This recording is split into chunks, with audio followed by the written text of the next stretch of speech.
Hello সবাইকে, কি অবস্থা সবার? আশা করি সবাই ভালো আছেন। আজকে জানবো পাইলস কি এবং পাইলস কেন হয় এবং এর ঘরোয়া কিছু প্রতিকার সম্বন্ধে জানবো। তো চলুন শুরু করা যাক। পাইলস কি? পাইলস হলো বায়ুপথের ভিতরে কিংবা বাইরে ফুলে যাওয়া রক্তনালী। এটি আমাদের যখন শরীরের কোষ্ঠকাঠিন্য দেখা দেয় তখনই বেশিরভাগ সময় আমাদের এটা দেখা দেয় এবং আসলে এই ব্যাপারটা নিয়ে লজ্জার কিছু নেই, এটা সচেতনতা দরকার। কিভাবে বুঝবেন যে আপনি পাইলসে আক্রান্ত হয়েছেন? পায়খানা করার সময় অতিরিক্ত পায়খানার সাথে উজ্জ্বল রক্ত যাওয়া এবং দ্বিতীয়ত বায়ুপথে ব্যথা অনুভব করা এবং তৃতীয়ত সেটি হলো আপনার চুলকানি কিংবা অস্বস্তি বোধ করা।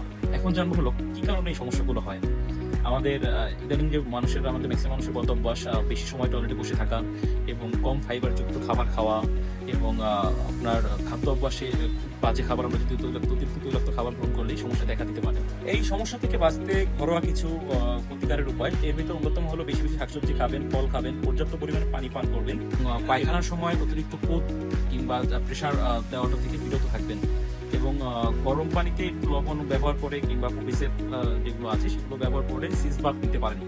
এবং সর্বশেষ যে বিষয়টি কথা বলবো সেটি হলো, যদি এই সমস্যাটা বেশি পর্যায়ে দেখেন, বেশি রক্ত যায়, এরকম সমস্যা বেশি অনুভব করে থাকেন, তাহলে অবশ্যই সাথে সাথে চিকিৎসকের পরামর্শ নিন। এবং লাইফস্টাইল এক সব থেকে রোগের বড় ওষুধ। তো ধন্যবাদ সবাইকে, সবাই ভালো থাকবেন। যদি ভিডিওটি ভালো লেগে থাকে লাইক, কমেন্ট, শেয়ার করবেন। টাটা।